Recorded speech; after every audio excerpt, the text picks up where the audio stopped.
hell? Are you out of your mind? બહુ English ના જાણીશ. આ તારા બાપાનો બગીચો નથી, પોલીસ સ્ટેશન છે.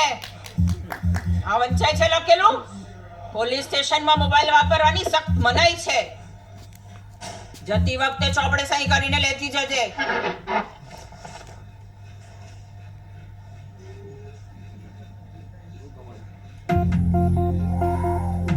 નામ શું છે તારું? લાવણ્ય. અહીંયા ટેલવા આવી છે. આખું નામ બોલ. લાવણ્ય વણકર. બાપો મરી ગયો છે. બાપા સાથેનું આખું નામ બોલ. અમદાવાદનું એડ્રેસ. ક્યારે છે તું? Lavanya Bharatbhai Vankar, 3K7 Agora residency, near Agora mall. અમદાવાદમાં ક્યારથી રહે છે ને તારું ફેમિલી? 5 વર્ષથી રહું છું. 3 વર્ષ સ્ટડી કરતી હતી અને બસ હાલ 2 વર્ષથી ગુજરાતી ફિલ્મોમાં એક્ટિવ છું. અને તારું ફેમિલી? એમને ખબર છે કે તું આ બધું કામ કરે છે? આ બધું કામ એટલે તમારું કહેવાનો મતલબ શું છે? અને એક સેકન્ડ, તમે મારી પૂછપરછ કેમ કરો છો? હું કેટલા ટાઈમથી રહું છું, શું કરું છું, એ બધાની મારી ફરિયાદ સાથે શું લેવા દેવા બાય ધ વે? એ બધી તને ખબર પડશે.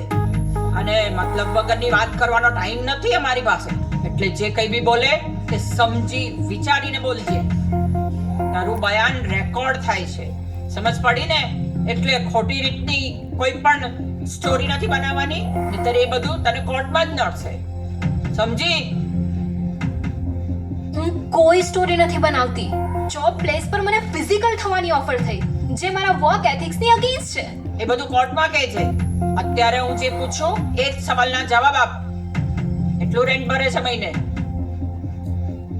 12,000 per month. એકલી રહે છે કે કોઈની જોડે? પહેલા એક છોકરી સાથે રહેતી હતી. 8 મહિના પહેલા એના મેરેજ નક્કી થયા અને ગામડે જતી રહી. સો હાલ ફિલહાલ હું એકલી જ છું. તો એકલા હાથે મહિનાનો આટલો બધો ખર્ચો કરવાનો કેવી રીતે ફાવે છે? રાશન અને ભાડું મળીને લગભગ મહિનાના 20,000 નો ખર્ચો તો થતો જ હશે નહીં? મે બી, કદાચ એના કરતાં પણ વધારે. અમારી મોડેલ લોકોએ બોડી પર પણ ખર્ચો કરવો પડે ને. એ બરાબર છે, બોડી પર ખર્ચો તો કરવો જ પડે. અને પછી એ બોડીને કામે પણ લગાવવું પડતું હશે નહીં? એક્સક્યુઝ મી, તમે કેવા શું માંગો છો? એ જે તું સમજે છે. મહિનાના 20-25,000 ખર્ચવા માટે કમાવા તો પડે ને. બોયફ્રેન્ડ બી રાખવો પડે અને 4-5 રાતનું કામ પણ કરવું પડતું હશે નહીં? હું કોઈ પ્રોસ્ટિટ્યુટ નથી કે મારે કોઈની સાથે રાતો ગુજારવી જ પડે. આઈ એમ એન આર્ટિસ્ટ. હું મોડલિંગ કરું છું, ગાર્મેન્ટ શૂટ્સ કરું છું અને મહિનાના 30,000 જેટલા કમાઈ લઉં છું. એમ? કયા ગાર્મેન્ટ્સ? સલવાર કુર્તી, સારીઝ, ટોપ, નાઇટવેર એક્સેટ્રા. એટલું કમાઈ લે છે? બધાના રેટ્સ અલગ અલગ હોય છે, ક્વોન્ટિટી પ્રમાણે હોય છે. એઝ ઇન સલવાર છે કે કુર્તી છે તો એના પર પીસ હું 100 લઉં છું અને સારીઝની ક્વોન્ટિટી છે એ વધારે હોય છે તો એના હું ઊંચક લઉં છું. એટલે 5 પીસના 500 રૂપિયા? ના, ઇફ ક્વોન્ટિટી ઓછી પણ હોય તો પણ હું મિનિમમ 3,000 તો પર ડે ચાર્જ કરું જ છું. 3,000 રૂપીસ? એટલે મહિનાના 90,000 રૂપિયા? રોજના ના હોય ને. 7-8 દિવસ શૂટ હોય છે અને અપાર્ટ ફ્રોમ ધેટ હું એન્કરિંગ કરું છું. News anchoring?